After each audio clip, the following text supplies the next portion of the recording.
and not the right here. Obviously, you called for, Money Moicano wants these big events, these big moments. So I guess what are the emotions now that you do have a spot on this historic UFC 300 card? Feeling great. UFC 300, great card, great opponent. I think it's a good opportunity for me, so I'm just honored to be here.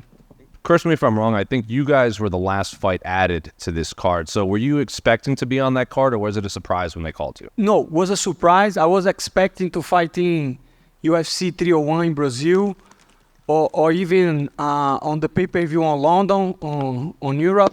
I was expecting that because that would make sense. But guess what? They call me and I'm here. Is this the better card to be on for you, 300 rather than those two other ones? Definitely is a card that I want to be. Of course, UFC 300 on the prelims, several champions face each other, like Davidson Figueiredo and Cody Garbrandt, and I'm fighting on the same card. I wish was on the main event. I wish was on the main card, but guess what? It is what it is. And what do you make of Jalin as an opponent? Because obviously, I think we kind of expected you'd be fighting Patty because you guys were talking back and forth. So when they came with Jalin, what went through your mind? Man, of course, I wanted Patty because on the paper it was the easiest fight, the easiest fight, and I would get more people know him. So that's what it's about. But at the same time, I don't choose my opponents, and I don't have time to sit and wait, so I'm 34 years old. I have to fight. I have to get money. I want money. UFC 300. Which card would be better to get money? Of course, Dana White gonna raise the bonus, so I want the bonus too. And let's go. I think it's a good fight for me, to be honest. Jalin Turner is tough, but I'm better than him. Did you have to bring anyone to train with, considering how tall he was and how long he is? Yes, I was training with some 170 guys, tall guys, strikers, very hard to take down, and I will be ready. And I know you like to be critical sometimes of certain main events in the Apex and everything, but for this pay-per-view, can I get your thoughts on the main event between Alex and Jamal and the BMF fight between Justin and Max? Man, when they first start to make the card, I was talking a lot of shit about the card, especially because I wanted to see like John Jones, Conor McGregor, but I think Alex Pereira, he's becoming a star in UFC, and I think in the end of the day, the card could not get any better. And especially for Max Holloway, Justin Gaethje, that's going to be a banger. That's going to be an amazing fight, and I'm glad that I will fight and then watch the fights. Actually, last one for me. Obviously, after your fights, you call Moicano wants money. There's a lot of competition for these bonuses on this card. So I guess how do you separate yourself? How do you win on Saturday?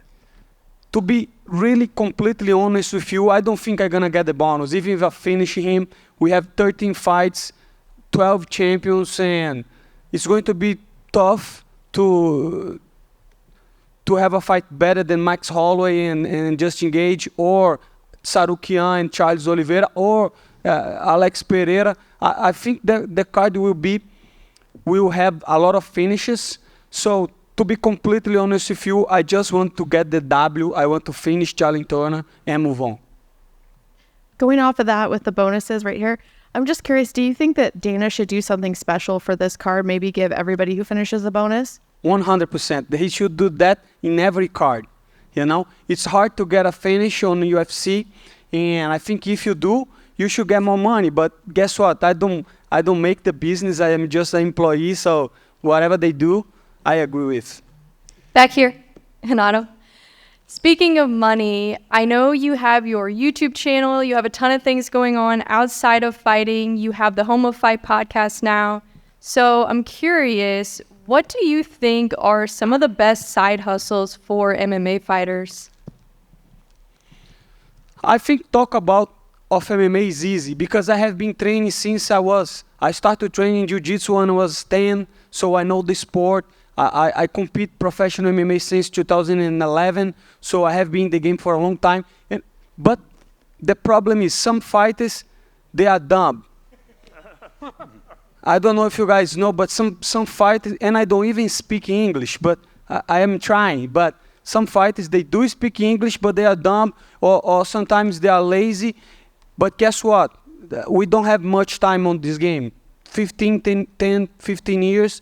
And I'm glad that you say huge shout out to my channel, Money Moicano channel, and huge shout out to the podcast, Show Me the Money. Me, Gilbert Burns, and Maddie, we're doing a great work. So if you guys want to check it out, great podcast. But to answer you, depends on what you like to do. I like to talk shit. I like to, to make some money. So what's better than do a podcast? Hey, Renato, right here.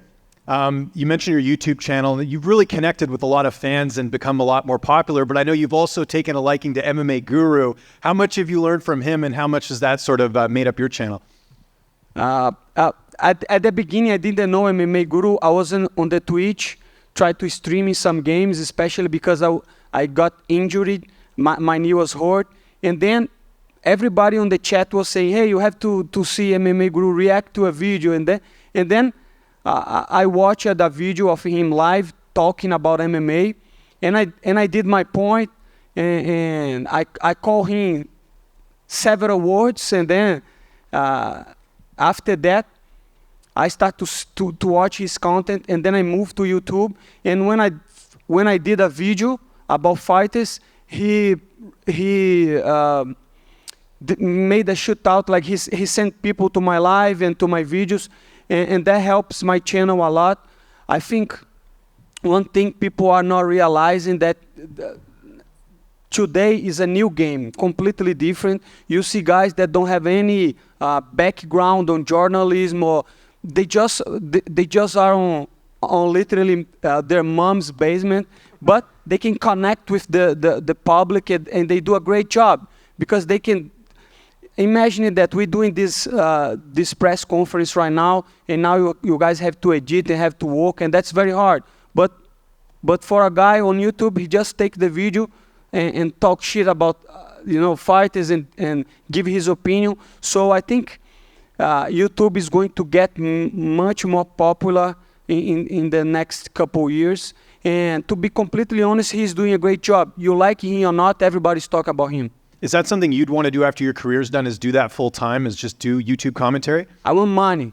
Yeah. If I make money on YouTube, that's good. If not, I will try something else. But of course, I like to talk about MMA. It's easy for me to do the videos. I like to connect with the fans, and I like the fans like you say, recognize me a little bit more. And I think it's a good situation. And just last one for me, a win over Jalin, especially a finish. Where does that put you in the division? Because Jalin's, fought some really good opponents, got some good wins.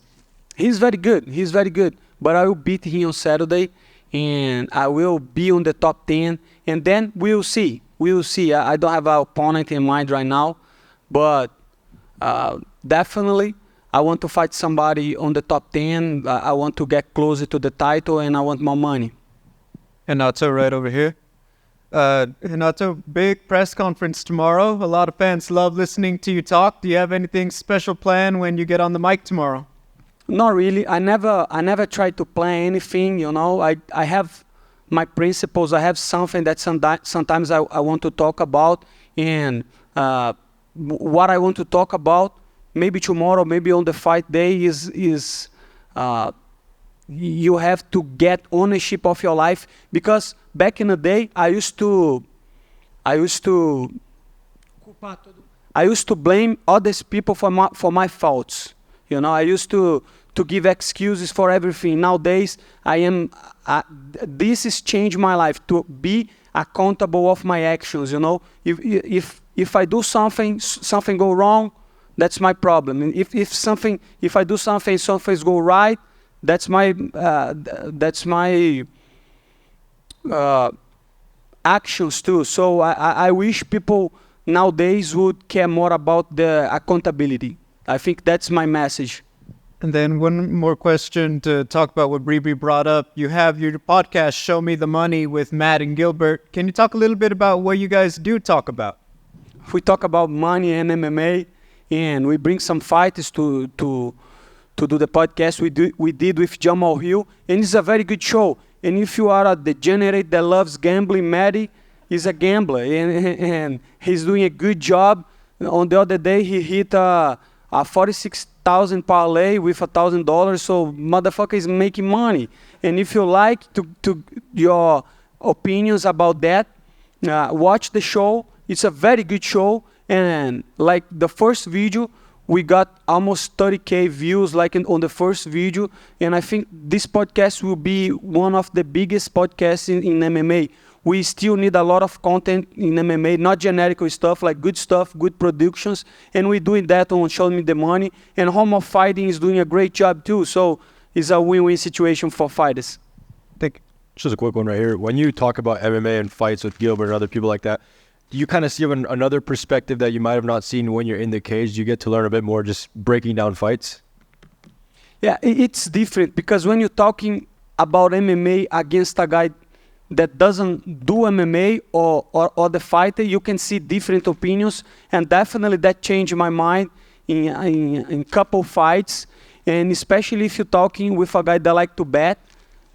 It's not like a fighter because let's say Armand Sarukian and Charles Oliveira, if I am giving my prediction, I will try to do like on the technical aspect, right? I will say he's good that, he's good here, and I think here one or another will win.